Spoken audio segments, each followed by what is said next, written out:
Welcome to Stellar Newsium. Our news YouTube News Hub. Stellar News PH, yung YouTube news channel. Subscribe now. Dito sa Stellar Network ay siguradong updated ka sa showbiz news at iba pa. Kaya kung first time mo dito ay mag-subscribe ka na.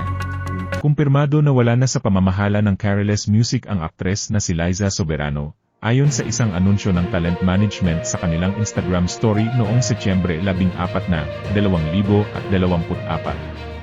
Ang paghihiwalay na ito ay naging epektibo noong Hulyo 29, 2024 matapos ang mga linggong usap-usapan tungkol sa kanyang pag-alis. Sa pahayag ng Careless, ipinahayag nila ang pasasalamat sa pagkakataong marepresenta si Liza at ang kanilang pagbati para sa kanyang mga susunod na proyekto. Napansin ng mga netizens ang tila hindi pagpapromote ng Careless sa mga proyekto ni Liza simula pa noong Agosto 2024. Lalong tumindi ang haka-haka nang i-unfollow ni Liza ang Careless Music sa Instagram, habang ang Careless ay nananatili pa ring nakafollow kay Liza. Matatandaang pumirma si Liza sa Careless noong Hunyo 2022 matapos niyang hindi i-renew ang kanyang kontrata sa Star Magic at kay OG Diaz. Sa ilalim ng Careless, pinalawak ni Liza ang kanyang career sa international scene. Kabilang na ang kanyang Hollywood debut sa pelikulang Lisa Frankenstein, at ang kanyang pagdalo sa mga internasyonal na event tulad ng 2024 Crunchyroll Anime Awards.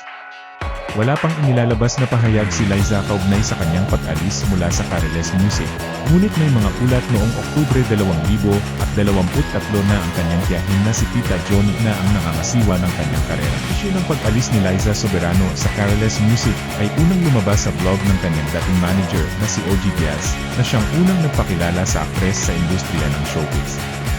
Ayon kay OG, matagal nang may mga naririnig na bulong-bulungan tungkol sa desisyon ni Liza na iwan ang talent management na pinamumunuan ni James Ray. Isa sa mga pangunahing dahilan ay ang hindi pagkakaayon ni Liza sa direksyon ng kanyang career sa ilalim ng Careless Music. Bukod sa vlog ni OG Diaz, napansin din ng netizens ang ilang palatandaan ng pagbabagong ito. Napansin na noong Agosto 2024, in-unfollow ni Liza ang Careless Music sa Instagram, isang aksyon na lalong nagpaliwanag ng isyong ito.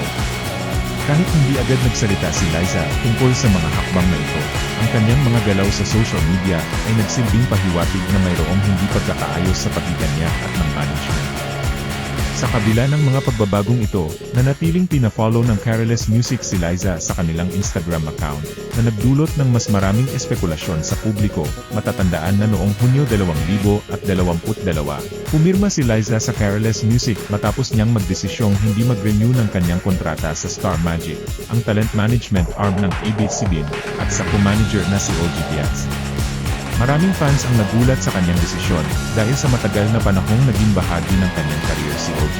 At ang paglilipat ng management ni Liza ay nakita bilang malaking hakbang para sa kanyang pag-unlad bilang isang artista at personalidad. Noong Setyembre 2024, kinumpirma ng Careless Music sa isang Instagram story na hindi na nila in-represent si Liza simula noong Hulyo 29, 2024.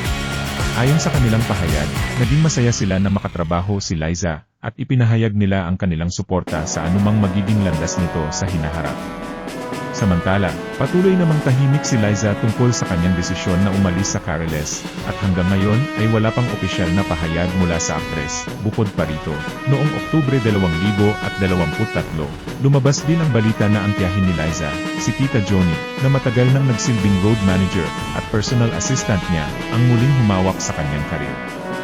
Lumalabas na bumalik si Liza sa mas tradisyonal na setup ng pamamahala sa kanyang karir, kung saan mas malapit siya sa mga taong personal na tumulong sa kanyang paglago bilang isang artista.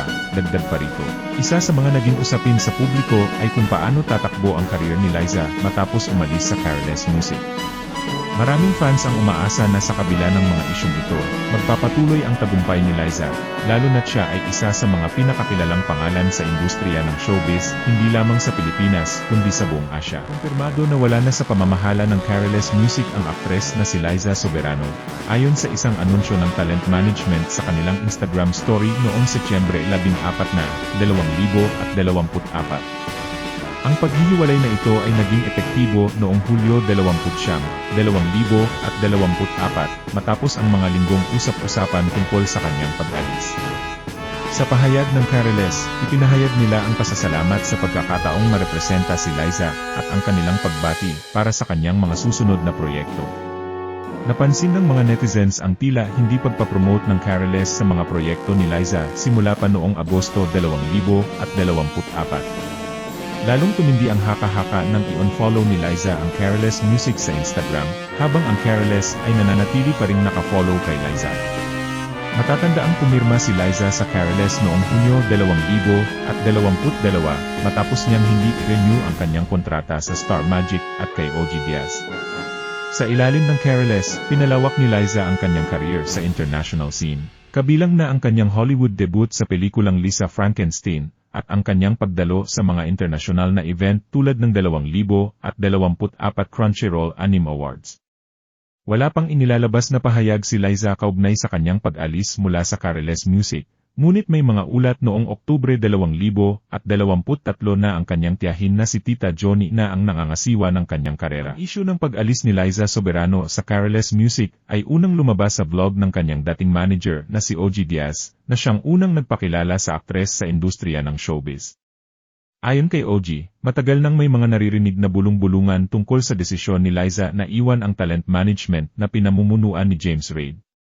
Isa sa mga pangunahing dahilan ay ang hindi pagkakaayon ni Liza sa direksyon ng kanyang career sa ilalim ng Careless Music. Bukod sa vlog ni OG Diaz, napansin din ang netizens ang ilang palatandaan ng pagbabagong ito.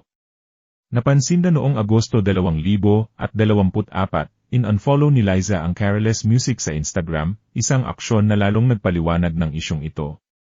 Kahit hindi agad nagsalita si Liza tungkol sa mga hakbang na ito, ang kanyang mga galaw sa social media ay nagsilbing pahiwatig na mayroong hindi pagkakaayos sa pagitan niya at ng management.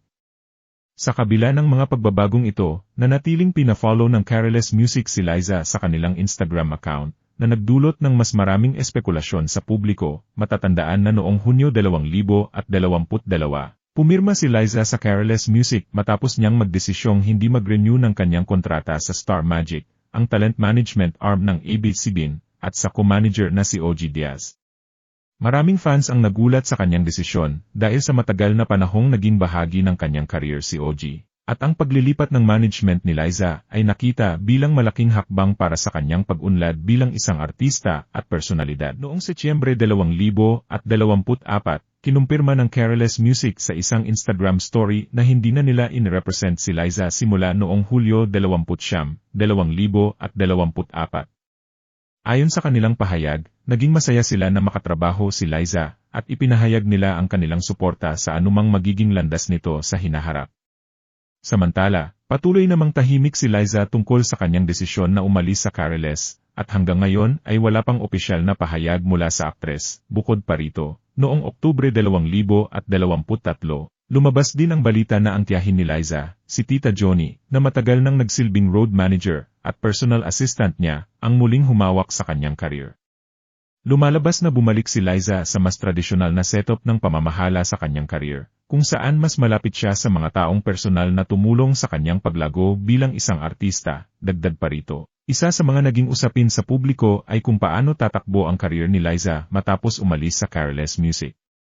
Maraming fans ang umaasa na sa kabila ng mga isyong ito, magpapatuloy ang tagumpay ni Liza, lalo na't siya ay isa sa mga pinakakilalang pangalan sa industriya ng showbiz, hindi lamang sa Pilipinas kundi sa buong Asya. Ano ang masasabi niyo sa issue natin today?